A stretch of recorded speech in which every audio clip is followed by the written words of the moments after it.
Hello दोस्तों, आज हम गीक्स फॉर गीक्स का problem of the day count of सब एरेज का सॉल्यूशन डिस्कस करेंगे।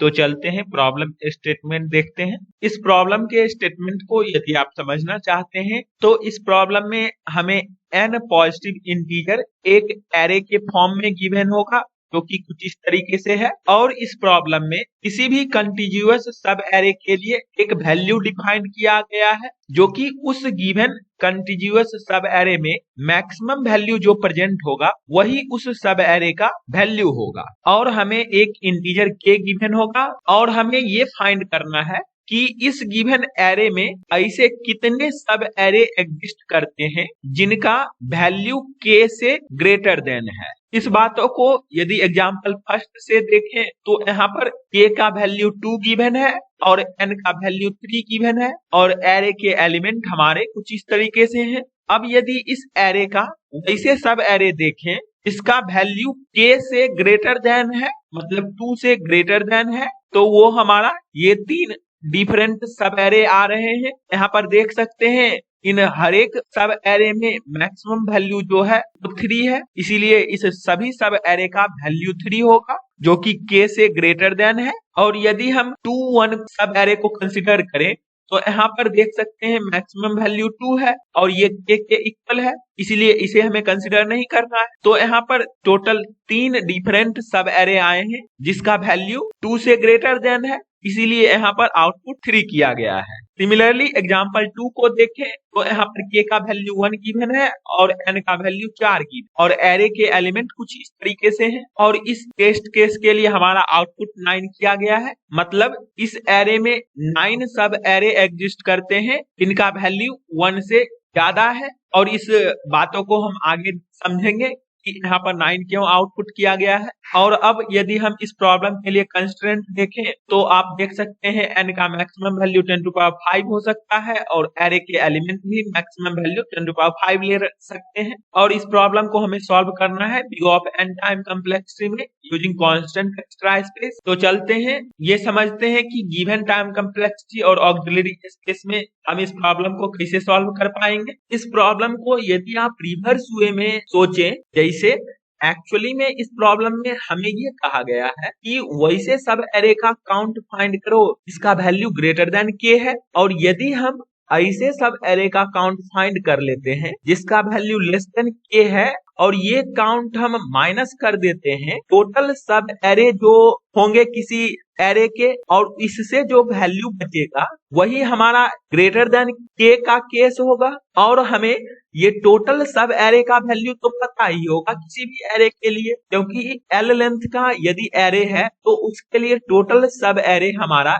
एल इंटू एल प्लस 1/2 होता है। और अब हमारा प्रॉब्लम रह गया कि वैसे सब एरे का काउंट फाइंड करना जिसका value less than equal to k है, और ये बात उसी टाइम हो सकता है जिस टाइम उस सब एरे में ऐसे एलिमेंट होंगे इनका value less than equal to k होगा। जैसे यहाँ पर यदि इस एग्जांपल को देखें तो यहाँ पर 1 और 2 एलिमेंट का कंट्रीब्यूशन देखें और इससे सब एरे जनरेट करें तो वैसे सब एरे जनरेट होंगे इसका वैल्यू लेस देन के होगा, और इस केस में के 2 है। सिमिलरली यहाँ पर इस एलिमेंट को कंसिडर करें तो इससे भी हमारा वैसा सब एरे जनरेट होगा जिसका value less than equal to k होगा, और फिर इस दोनों एलिमेंट से भी वही केस जनरेट होगा, और इससे जो टोटल सब एरे हो सकते हैं वो यदि आप कैलकुलेट करें तो यहाँ पर इसका लेंथ 2 है तो 2 इंटू 3/2 जो कि 3 हो जाएगा, मतलब 3 ऐसे सब एरे होंगे दोनों एलिमेंट से जिसका value less than equal to k होगा।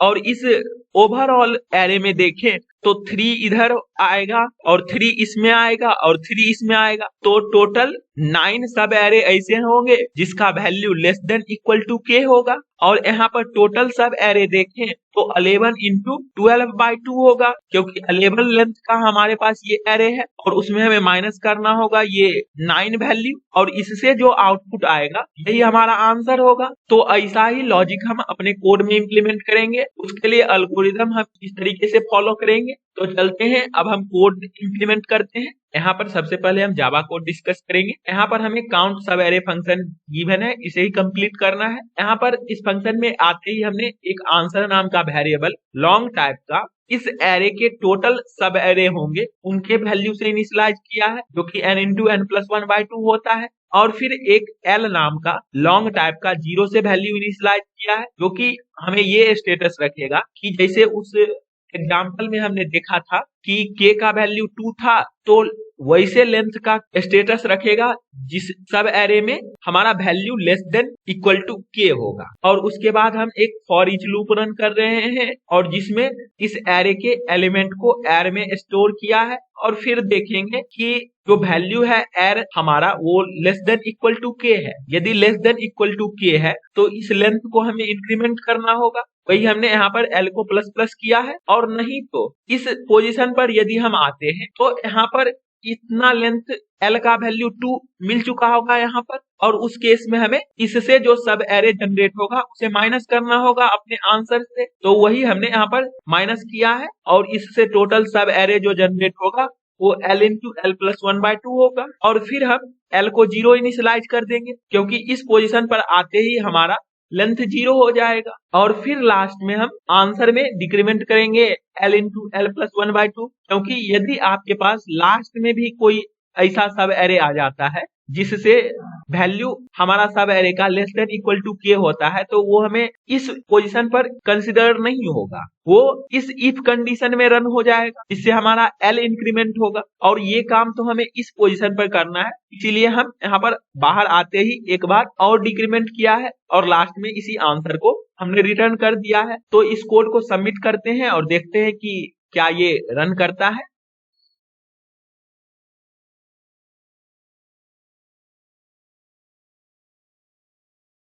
यहाँ पर देख सकते हैं हमारा टोटल टेस्ट केस पास किया और कोड रन भी किया। अब हम चलते हैं C++ कोड देखते हैं। C++ कोड भी हमने सिमिलर वेज में लिखा है, जो कि यहाँ पर आप देख सकते हैं। इस कोड को भी सबमिट करके देखते हैं और देखते हैं कि क्या ये रन करता है और इस लैंग्वेज में कितना फास्टर है।